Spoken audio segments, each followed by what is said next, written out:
The process of making a career out of your hobbies can be very difficult, especially if you haven't done any research on the kind of work you want to do full-time and long-term. There's also the harsh reality of getting into it without knowing what you're doing and learning on the job and just creating your own philosophies on how you want to run things. And I guess that's the fun part. But before you get there, you're going to have to go through a lot of work to discover who you are and what you want to do and the possibilities that you can explore based on your skills and the type of job that you want to land.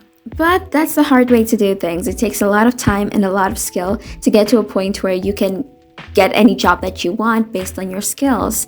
And that is where commissions come in. Commissioning is the fastest way an artist can make money, and it also depends on the level of art they're at the moment. It basically means that a client directly comes to an artist to request a very specific type of art for a specific amount of money based on the size of the portrait or the details of the portrait. Usually it's a portrait, but yeah, it can be of anything. It can be of a pet, it can be an avatar of the client, it can literally be anything.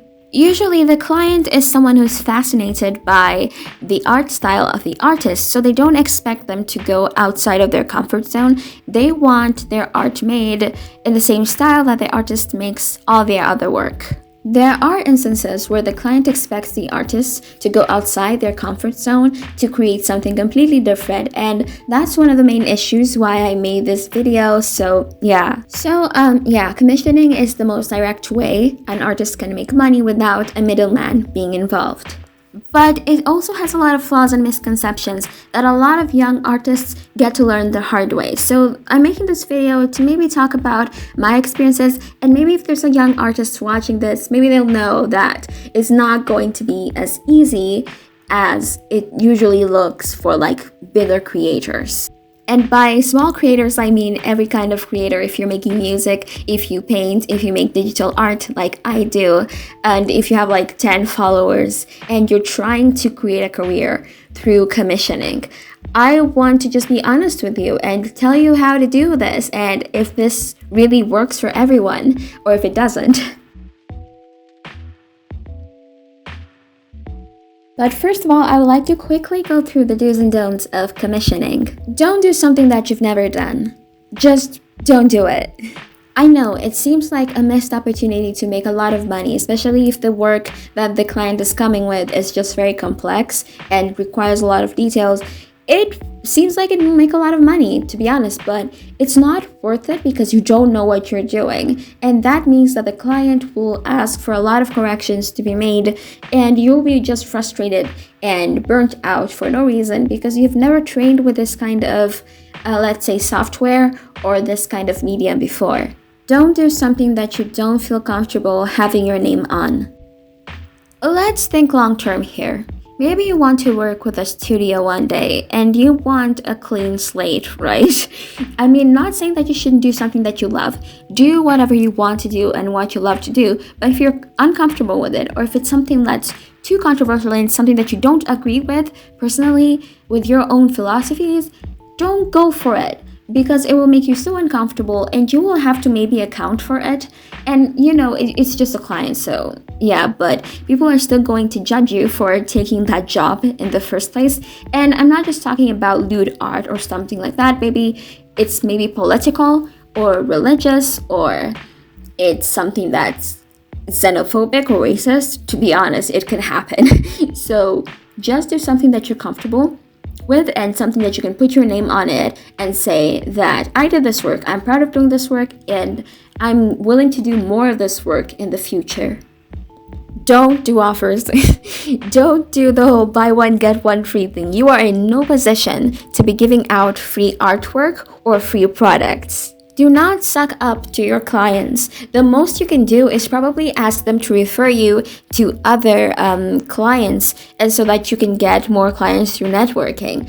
But don't give them free stuff in an attempt to get them to tell other people about you so that they can also come over and get free stuff, because you're going to have a lot on your plate and you're going to lose more money than you're going to make because you just don't have that much. You don't have like a retail store where you stock up all these kind of stuff and you just give them out. No, you're very small. You're a starting creator. You don't have those kind of resources. So just save them up for the good times, or like maybe you're giving out, like, I don't know, a giveaway, something like that. I think that's what they're called on maybe on Instagram or something like that. But don't do the whole buy one get one free thing. It will not go in your favor because you don't have the resources or the finances to keep restocking those kind of stuff. And on that note, don't give away free stuff in the name of marketing or just getting people to your page, because sometimes people might not really like the work that you do and might not want to advertise it to their followers because they might not even be interested in art. You can do fan art. It's a good way to like just express yourself and express the kind of creators that you like, and just join a fandom where people will find your artwork. Just don't give away your artwork. Treat it as if you treat your own child.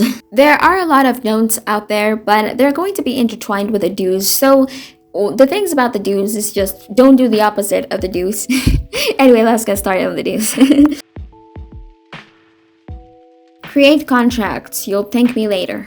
Clarification is so important in this kind of situation because the client has to know how much of the product they actually own and how much influence you'll have on the design or the product itself. And, just to make sure that you don't have any disagreements or any conflicts after or before the payment. So, just have a contract just in case. I mean, and I know a lot of clients are not going to be assholes, but it's important to know how far you can go with the project and how far they're willing to invest in the project, and they should sign it and make sure that you are at par with them.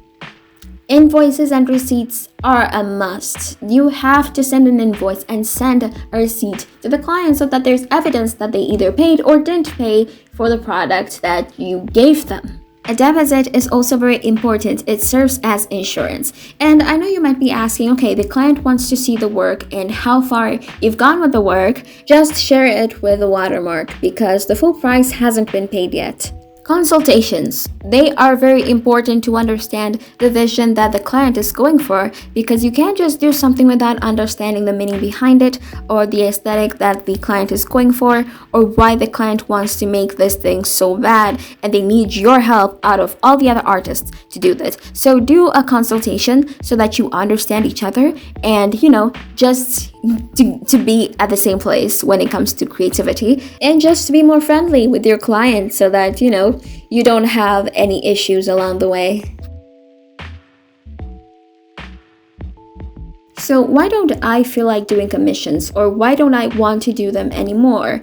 And, this is just a personal thing. I think I might do commissions in the future if I'm very interested in them, but I have a few reasons why I don't like doing them. Client expectations can be a hard thing to look past. They can be very difficult to, create the vision that the client wants or the client expects you to make, especially if they're a client who are not very keen on your own art style, and so they expect you to do something that is outside of your comfort zone and something that you're trying out for the very first time. It can be so difficult because they might want something and it can be very stressful to them and very disorganized. They might see you as an unprofessional because to them, like, you don't know what you're doing, and in reality that you know what you're doing, but you can't match their own vision and what they want to see from you. It is so unstable and so unreliable. You cannot tell when you're going to get a commission. It's either at random or it doesn't happen at all. Unless you have followers in the millions or in the 100,000s, you can't rely on this as your basic or main way to make income. You have to find another way to make income, and so it becomes very unreliable, and it's just not a good way to make money. It's such a gamble. You don't know when you are lacking and when you're going to have, so it's just very dangerous. You're just always going to live on the edge. So you just have to have something else to help you balance, or you're just going to be very influential and have a lot of followers and have a lot of fans to, buy your artwork. Also, as much as it's not consistent when it comes to payment, it's also not consistent when it comes to like skill level or the amount of effort that you have to put into it. Let me explain. Like, let's say you're getting like 3 commissions in a row, and they're all of different art styles and they're all of different designs, and the ideas are completely different. The amount of effort that you put into each piece is going to be very different. They're going to be very different pieces, deserving different timelines, and it's going to be just so much work and might lead you to a burnout. The amount of money that you earn from them can also be very different, so it might create an imbalance when it comes to your monthly budget or, the daily amount of money that you use. It deals with way too much inconsistency for my liking. I just want to create something and, have fun with it and to make sure that the client enjoys it as well. So that's why I'm limiting the amount of commissions that I do. And as much as I wish that one day I would just end up not doing commissions at all, sometimes you do really need the money and you just need to do this piece of work. So I kind of understand it for a lot of young creators, but don't let that be the limit. Try and find other ways to make money out of your own work. Try and create a very great portfolio, learn very diverse types of art, and just find something that you're very comfortable with. To me personally, commissions stress me out so much, so I try not to do them a lot. And that's what's safe for me. That's what makes me feel comfortable. I will still do them, but not as much as I used to, like a year ago or the year before that. I'm just trying to limit the amount of exhaustion because I'm just not trying to get into the burnout mood right now. I just want to focus on the things that make me happy and my job and, just doing different things. Anyway, that was the video on why I stopped doing commissions, kind of, and I hope this helped. I hope this made you feel like you're not alone when it comes to commissions, that they are difficult for everyone. Everyone has problems with it. Anyway, like and subscribe if you enjoyed the video. Thank you for watching.